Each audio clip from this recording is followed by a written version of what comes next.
ఒక్కసారి కొమ్మూరి గోల్డ్ కి కాల్ చేయండి. తాకట్లో ఉన్న మీ బంగారాన్ని విడిపించి మార్కెట్ ప్రైస్ కి వాళ్ళు కొనుక్కుని మిగతా డబ్బులు మీకు ఇచ్చేస్తారు. హాయ్, వెల్కమ్ టు మనం టీవీ. మన టీవీ మన కోసం నేను మీ జర్నలిస్ట్ మనోజ్. నటుడు ప్రకాష్ రాజ్ రామలక్ష్మణులపై కీలక వ్యాఖ్యలు చేశారు. వాళ్ళిద్దరూ వలస కూలీలంటూ కూడా ఆయన అభివర్ణించారు. సో ఇలాంటి నేపథ్యంలో అసలు ఆయన ఎందుకు అలాంటి వ్యాఖ్యలు చేయాల్సి వచ్చింది మాట్లాడదాం. మనతో పాటు జాయిన్ అయ్యారు ప్రముఖ political analyst and senior journalist కట్ట కార్తీక్ గారు. నమస్కారం కార్తీక్ గారు. ఎప్పుడు కాంట్రవర్సీకి కేర్ ఆఫ్ అడ్రస్గా ఉండే ప్రకాష్ రాజ్ మరోసారి వివాదాల్లో నిలిచారు. ఇప్పుడు దేవుళ్ళనే ఇతిహాసాలని ఎక్కిరించే స్టేజ్కి ఆయన ఎదిగారు. నిజంగా ఆయన వ్యాఖ్యల్ని సమర్థిస్తారా? అంటే తమకు తాము మేధావులని చెప్పుకునే వాళ్ళు. ఇప్పుడు సమాజం ఒక వ్యక్తిని మేధావుగా పిలిస్తే దానికి అభ్యంతరం లేదు.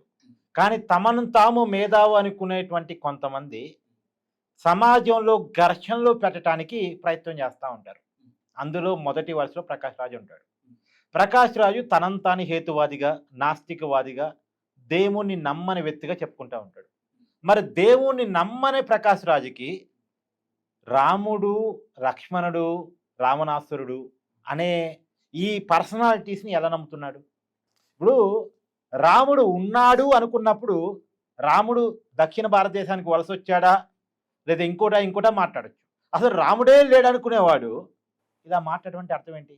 అవహేళన చేయటం కాకపోతే అంటే నువ్వు కావాలని హిందూ మతాన్ని, హిందూ ఆచారాన్ని, హిందూ మనోభావాన్ని కించపరచడని మాట్లాడుతున్నావు. నువ్వు నాస్తికుడివి కాదు.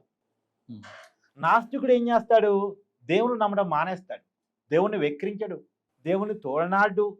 అసలు వాడు దేవుని నమ్మితే కదా. వాడు దేవుని నమ్మడు. నాస్తికుడు అనేవాడు, హేతువాద అనేవాడు దేవుని నమ్మడు. దేవుడు లేడు అనుకుంటాడు. లేడు దేవుడి మీద పగ తీర్చుకునే ప్రయత్నం ఎందుకుంటాడు? ఉండడు కదా. ఇప్పుడు కానీ ప్రకాష్ రాజ్ ఎలా ఉన్నాడు?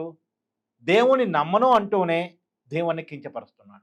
దేవుడు లేడు అంటూనే రాముడు అనే వ్యక్తి నార్త్ ఇండియా నుంచి సౌత్ ఇండియాకి వలస వచ్చాడని చెప్తున్నాడు. ఇప్పుడు నువ్వు క్లారిటీ ఇవ్వాల్సింది ఏంటంటే ప్రకాష్ రాజు, రాముడు ఉన్నాడా లేదా? నువ్వు రాముడు ఉన్నాడు అనుకుంటున్నావా, రాముడు లేడు అనుకుంటున్నావా? రాముడు లేడు అనుకున్నప్పుడు రాముడు దక్షిణ భారతం, ఉత్తర భారతం అనే సమస్య ఎక్కడి నుంచి వచ్చింది నీకు? అసలు నీ పాయింట్ ఆఫ్ వ్యూ ఏంటి? అంటే ఏదో తాము మేధావులు, ఇతిహాసాలను కూడా క్వశ్చన్ చేయగల గొప్ప మేధావని తనను తాను ప్రూవ్ చేసుకోవడానికి ప్రయత్నం. మళ్ళీ దీంట్లో కూడా ప్రకాష్ రాజుని యాక్సెప్ట్ చేయాలంటే ఏదో ఒక సెంటిమెంట్ యాడ్ కావాలి. అందుకనే సౌత్ ఇండియా, నార్త్ ఇండియాని తీస్తున్నాడు. ఇప్పుడు సౌత్ ఇండియా అనగానే సౌత్ ఇండియా పీపుల్ మొత్తం ప్రకాష్ రాజు ఓన్ చేసుకోవాలి. అంటే తను మాట్లాడుతుంది తప్పని తనకు తెలుసు. ఆ తప్పుని కూడా ఓన్ చేసుకోవటానికి ఒక సెంటిమెంట్ని ఆయిట్మెంట్ ఆగి రాస్తారు.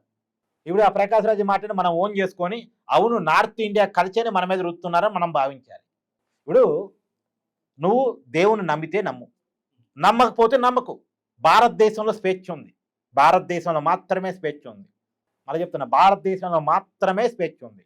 నువ్వు దేవుని నమ్మినా నమ్మకపోయినా, లేదు ఏ మతాన్ని నమ్మినా, ఏ దేవుని నమ్మినా స్వేచ్ఛగా నమ్ముకోవచ్చు, స్వేచ్ఛగా ఆరాధించుకోవచ్చు, నీ భావాన్ని చెప్పుకోవచ్చు, నీ అభిప్రాయాన్ని చెప్పుకోవచ్చు.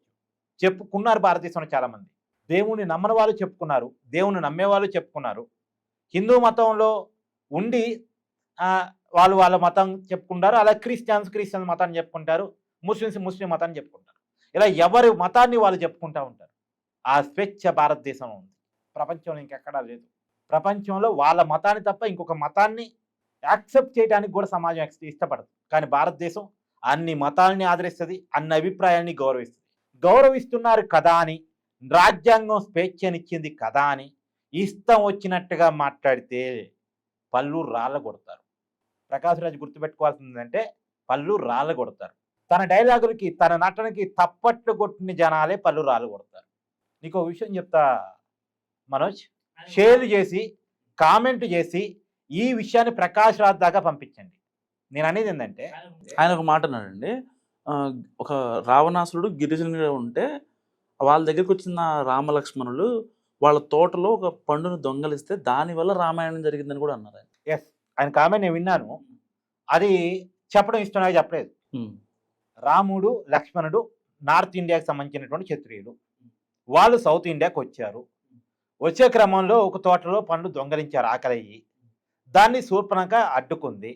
అడ్డుకున్నందుకు గాను రాముడు లక్ష్మణుడు చెప్పి ఈ శూర్పణఖ చెవులు కోయించాడు. రావణాసురుడు సౌత్ ఇండియాలో దళిత ఉద్యమ నాయకుడు, ఒక దళిత నాయకుడు. అందుకోసం అని చెప్పేసి అంటే శూర్పణఖ చెవులు కోసారు కాబట్టి రావణ యుద్ధం రామాయణ యుద్ధం నడిచింది. ఇది ప్రకాష్ రాజ్ చెప్పదలుచుకున్న మాట. మరి ఎవరు ప్రకాష్ రాజ్ చెప్పారో నాకైతే తెలియదు. కానీ మళ్ళీ ఆయన ఒక మాట 20% GST అంట. జిఎస్టీ అంటే ఎటకారం ఎటకారం. అంటే వీళ్ళకి గొడ్డు కారం పెడితే ఎటకారం ఏమైనా తగ్గిద్దేమో నాకు తెలియదు. మొత్తానికి కారం పెట్టాల్సిన పరిస్థితులు వచ్చాయి.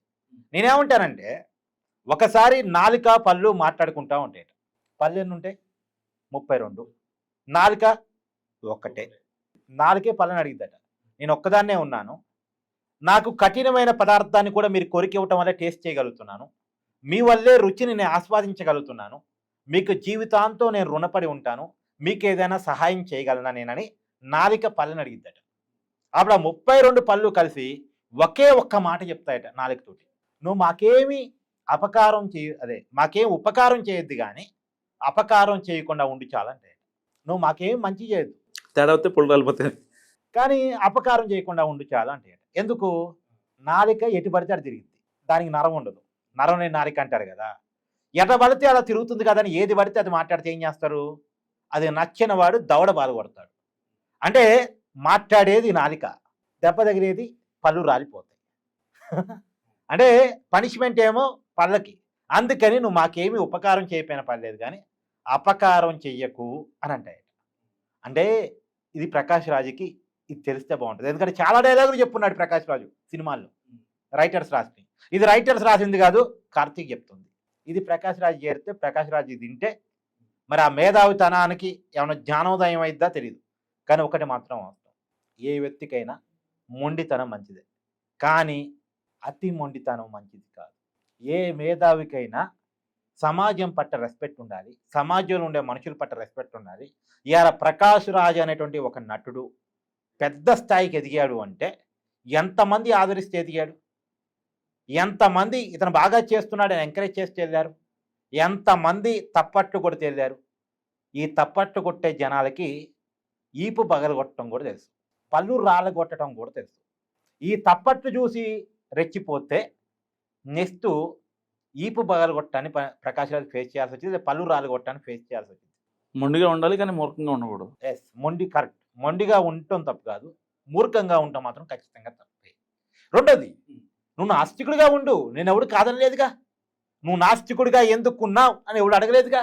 నువ్వు మాత్రమే కాదు, ఈ దేశంలో చాలామంది కమ్యూనిస్టులు నాస్తికులుగా ఉన్నారు, చాలామంది కమ్యూనిస్టులు హేతువాదుగా ఉన్నారు. ఒక హేతువాద ఉద్యమం నడిచింది ఇదే సౌత్ ఇండియా వేదికగా. వాళ్ళెవరూ ధర్మాన్ని కించపరచలేదుగా, మతాన్ని కించపరచలేదు కదా, దేవుణ్ణి కించపరచలేదు కదా. మతంలో ఉన్న తప్పుని ప్రశ్నించారు, తప్పుగా ప్రశ్నించు నువ్వు కూడా. బాల్య వివాహాలు ప్రశ్నించారు, సతీ సాగమనాన్ని ప్రశ్నించారు, అనేక వితంతు పునర్వివాహాలను ఎంకరేజ్ చేశారు. అంటే మంచిని మంచి అన్నారు, చెడుని చెడు అన్నారు. కానీ పురాణాన్ని విక్రించే ప్రయత్నం, దైవాన్ని తూలనాడే ప్రయత్నం చేయలేదు. ఇప్పుడు ప్రకాష్ రాజ్ ఏంటంటే తూలనాటం, వెటకారంతో కూడిన తూలనాటం చేశాడు. ఇది తప్పు, ఇది మూర్ఖత్వం. నేనేమంటానంటే సనాతన ధర్మంలో తప్పు ఉంది, ఒక ఎగ్జాంపుల్ తప్పు ఉంది, క్వశ్చన్ చేయి. ఎవడు కాదంటేదిగా క్వశ్చన్ చేయి. ఇప్పుడు దెయ్యం ఉందని ఒకడు అంటాడు, దెయ్యం ఎక్కడా చూపించమని ఒకడు అంటాడు. దెయ్యం ఎక్కడా చూపించమంటావా అని మనం అడగంగా. అవును, ఒక మూఢనమ్మకాన్ని వ్యతిరేకిస్తున్నాడు, క్వశ్చన్ చేస్తున్నాడు అని మనం సంతోషిస్తాం తప్ప. కానీ దేవుడు ఎక్కడైనా క్వశ్చన్ చేయటానికి కూడా మనం ఏమనమేమో. కానీ దేవుడు తోడనాడితే, దేవుడిని కించపరిస్తే, మనోభావాలను కించపరిస్తే ఏమవుద్ది? అందులోనూ నాకు తెలియకడుగుతా, లౌకిక తత్వం అంటే హిందువులను టార్గెట్ చేయమని చెప్పిద్దా? సెక్యులరిజం అంటే హిందువుల మీద దాడి చేయటమా? కాదు కదా. సెక్యులరిజం అంటే ఏంది? ప్రకాష్ రాజ్ ఇంత బహిరంగంగా ఆ వ్యాఖ్యలు చేశాడు, ఇంత పెద్ద ఎత్తున ఆగ్రహం వ్యక్తం అవుతుంది చాలా మంది దగ్గర నుంచి. ఆయన అరెస్ట్ చేసే అవకాశం ఉంటుంది అంటారా? దురదృష్టం ఏంటంటే మన పాలకులు పెద్దోళ్ళ విషయంలో ఒక చట్టాన్ని, సామాన్యుడి విషయంలో ఒక చట్టాన్ని చేస్తున్నారు. ఇప్పుడు ఇదే మాటలు కార్తీక్ లాంటి మాట్లాడితే ఈ పాటి కేసులో జైల్లో పడేవాడు.